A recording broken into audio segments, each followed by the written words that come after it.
Creighton has been a team that has also been underestimated, but they came in with a purpose to prove everyone wrong, and they've been doing that. In the first game against Akron, they found their rhythm early and pretty much kept it. They found a good pace. Creighton played a good, comfortable game. All five starters scored 10 points or more. Ryan Kalkbrenner led the way with 23 points. Baylor Sherman having 15 points, 13 rebounds. Good double-double showing for him. Overall, the team pretty much had a good game. My only concern is when I say team, apparently I just mean the starters.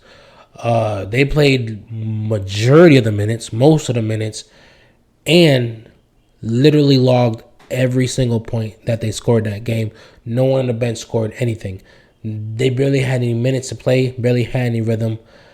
That's not something I feel like you can do going into any further rounds in this tournament, and that's definitely something that I was kind of looking at like, I wonder what they're going to show us going into the next round. One second.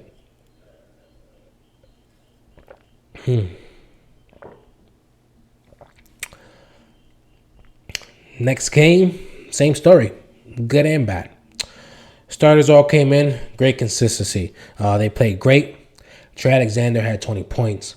Kalkbrenner scored 19 points, 14 rebounds. Once again, doing work done there, getting a double-double, doing what he needed to do on the block. The guards were assisting. The guards were shooting. 4 of the 5 starters scored at least 18. Everyone was doing their part. The ball was going around. They did what they needed to do. Once again, team did great. When I say team, apparently I mean starters. 3 people off the bench logged minutes, and they combined of 7 of the team's 86 points. That is something that I am worried about. I'm going into the next round, and especially going against up a team like Tennessee. Let's talk Tennessee and their performance so far in this tournament. Another dominant team, good powerhouse. First game for Tennessee, they went up against St. Peter's. Stifling, just penetrating defense, man. They scored at ease on offense, played great on defense, won by over 30, shot 50% overall, 45.8% from 3, man. Guards like Zakai Ziegler, Dalton Connect led the way. Ziegler scored 11 and 10, 11 points, 10 assists, double-double. Connect had 23 points, 8 assists. They were keeping pace, running the plays, doing what they needed to do, making sure they made the right passes, make sure they made the right reads. Unlike Creighton, this team was actually able to get 28 points out of their bench, making sure they moved the ball well all around and pretty much gave themselves opportunity to get great shots. Defensively, they were a problem. Like I said, pretty much won this game by ease. They were able to kind of lean on. Jonas Adu gave us 15 points, 6 rebounds, 3 blocks. Dominant play from him as well. Dominant win for the team. Easy win for the team. Clicked on all cylinders. Second game, Texas. They went up against Texas, and that was a battle. Low scoring, tough fought game. Lot more of a nail biter. Team kind of allowing a comeback in the second half. Ended up only winning by 4. Connect once again did his thing. Led the way, 18 points. Idu chipped in 11 of his own with another 2 blocks, doing what he needed to do down low. Another good team game, like I mentioned. Besides Ziegler and his 7 assists, I will say the team did struggle to kind of get that open shot, find an open man like they did that first game. And that was actually part of the reason why they almost gave up the lead and almost lost. Bench still came through, scored some points, but I think that was more or less of a team game, more of a selfish game. But I don't even think it's necessarily them being selfish. I think they were struggling to really find what they could do or what they needed to do to continue to put points up on the board. But either way, they held on the fort, locked in towards the end, did just enough what they needed to do to walk away with the win. All right, last prediction of the night, Creighton versus Tennessee.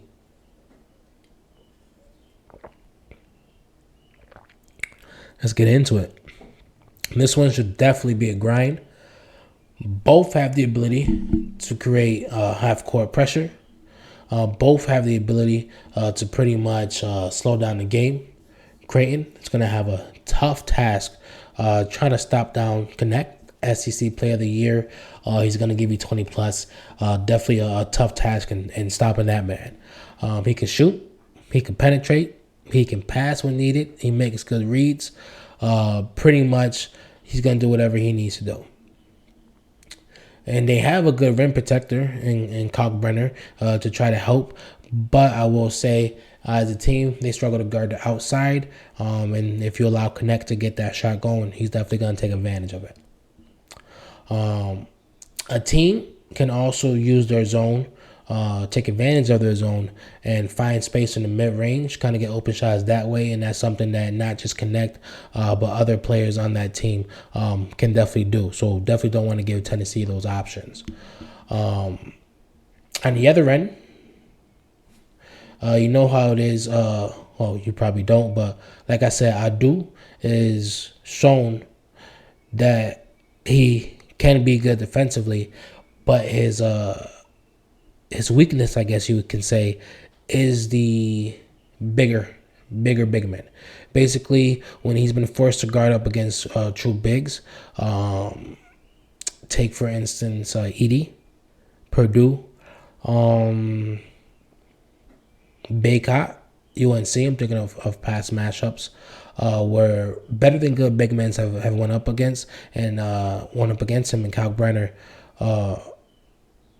really wasn't. He kind of got beaten a little bit. So I definitely think that they have to look for Kalkbrenner to try to feast down low, force the issue. Kind of let Creighton know that he's a dominant big man. He's the one that's down there. He's there. So from what I've seen from both these teams have been forced to survive at some point this season and have shown that they can. Creighton will try to use their roster to score on all levels with post play from Kalkbrenner, good perimeter shots from Alexander. Pretty much try to find success on all three levels. Tennessee will try to fall in line behind Connect. SEC Player of the Year, you let that boy do what he do, and when you allow him to do what he do, that allows people like Adu, I like that, to work inside, get what he's supposed to get, and the rest of the team will fall in line behind that. This isn't a surprise. I do think Creighton, actually no, it might be, because I don't know. I personally think Creighton's ranking don't speak for them as a team. That lack of talent, lack of bench, lack of ability to create has worried me all tournament. And in conference play as well. So, well, not conference play, late season, when I really starting to key in on teams I know we're going to make it to the tournament. Tennessee has some bona fide scorers, man. Like to use the word smooth criminals, man. And they got a smooth criminal over there in Connect. So I definitely do think that they're going to prove to be too much for Creighton. And I got Tennessee winning. I have Tennessee advancing to the Elite Eight.